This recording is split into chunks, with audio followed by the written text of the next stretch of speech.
I am making a video where I'm going to delve a little bit deeper today into the withdrawal symptoms when a relationship with a narcissist ends, whether you leave them or they leave you. I'm going to tell you why. Because the response I got was incredible. And I just want to thank everybody for your questions and for your participation. I was so happy because so many people could relate to what I shared.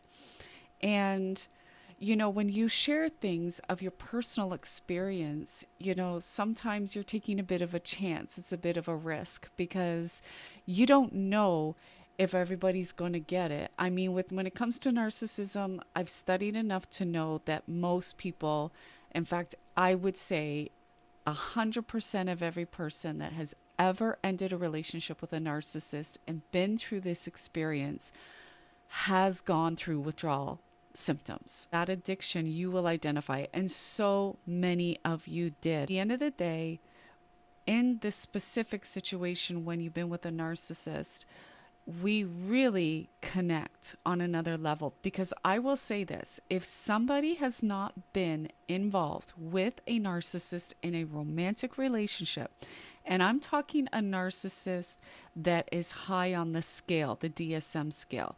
So they don't just have the odd narcissistic traits out of the 9 that I've talked about in other videos.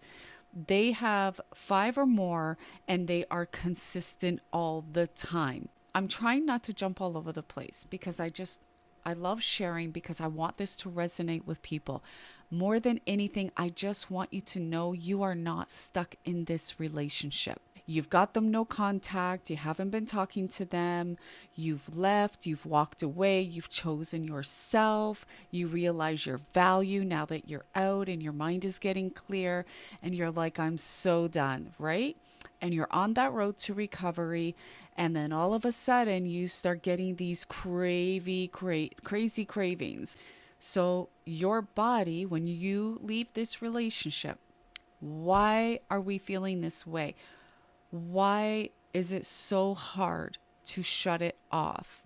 Okay, let's talk about intermittent reinforcement. Okay, if you've not heard of that term, intermittent reinforcement is a term that explains when you're in, let's speak of the romantic relationship dynamic. Okay, so you're with this narcissist. In the beginning, they love bombed you. Okay, they love bombed the heck out of you. Like you were in la la land. You couldn't see straight. You were like, no one's ever loved me like this before. No one's ever said these things to me before. And you are just swept away. Okay, you're just swept away on that magic carpet ride. Why you're struggling, having such a hard time, it's the intermittent reinforcement that's developed over the period of the relationship. They say it's been proven that the peptides that are released during narcissistic abuse, okay, because the peptides are developed through the highs and the lows, right? They say it's stronger than heroin. So it's harder to leave a narcissist than it is to kick heroin. That over time, up, down. Think of the heroin, right? You're getting the shot. Why are you going back? You know you shouldn't be doing it. You know it's killing you, but you still go back. And then once you get that shot, you feel better, right? And I'm speaking in the narcissistic relationship, but it's compared to heroin. So you break up with them, you leave them, right? You're away from it, but your body's still craving it because your body's developed these peptides and these chemicals that are so used to that rush, right? So what do? You go back. You unblock. Because you're craving that dopamine rush. And your body is craving the relief of that anxiety that you got, right? And you think that it's going to come from them when you go back. Why? Because when you go back, they're going to love you bomb you all over again. They're going to, be so attentive to you, and you're going to have a crazy night of sex. Can we just talk real, right? You're going to have this crazy sexual experience and all these rockets are going off. And then you're like, I'm back home. Ah, oh, there's my healing. You're in each other's arms the next day. Maybe you're going out on a trip. You've gone away for a week together, or you're making a wonderful dinner together and dancing and laughing. Everything seems great because let's admit it. Not every moment with a narcissist is terrible. They're good moments. There had to be good moments because we wouldn't have stayed if it was all bad. And this is where the addiction comes, my friends. This is why it's so hard for you to walk away. Here's where it's messed up. The very thing that's destroying you at the same time is the same thing that heals you. So you think, right? Because when you're away from them, you feel distraught. You feel crazy. You feel alone. You're craving whatever things you crave from them. And they just treated you like garbage. That's why you left. That's why you walked away, right? Because they did something horrible. They cheated, they lied, they manipulated, they yelled, they raged, whatever, okay? Put you down, hit you, okay? Whatever they did. And then you're away from them. You would think normal, and this is why people that have not been through it don't understand. Logic to them says, okay, well, why the heck would you go back after what they just did? They don't know the peptides. They don't know about the chemical addiction in your body. They don't know about the dopamine. All these things that are shooting off, they don't understand it. I hope that makes sense. I hope that brings a little bit more clarity as to the why, because in my last video, I talked about some of the symptoms and how we really actually feel. And many of you shared that, why can't you just get away? Like, why you're going crazy and you can't get this person out of your head when all they're doing is hurting you. This is why.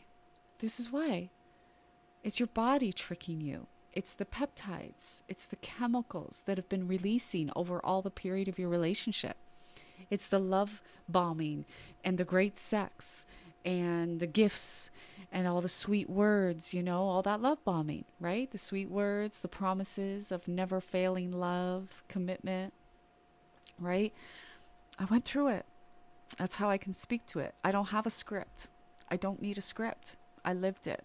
I lived it in my marriage for 24 years, and then I lived it in another relationship. So this is what it is. In all the research I've done, in all the learning, it's all mostly chemical, but the other component is spiritual. That's what it was for me. And I can't lie. I can't make it up. I can't tell you it was a 12-step coaching program. I can't tell you it was, anything else. It wasn't. It was God.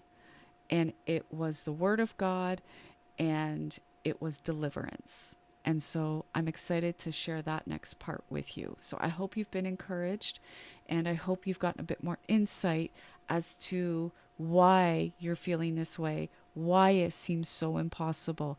But if you can understand that it's more so your body that is craving this, it's not up here. You really don't want it. You don't. You know it's dangerous. You know it's no good for you.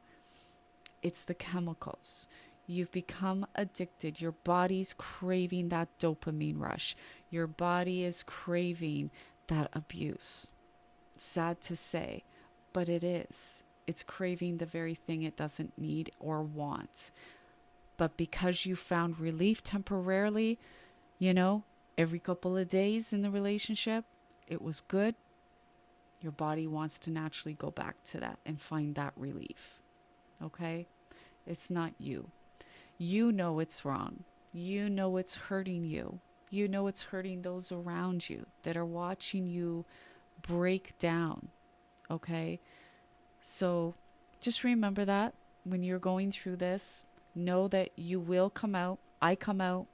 Thousands more have come out, and they are living successful lives. They are moving on, and you can too. All right? So stay strong. Keep going. Don't give up. You got this.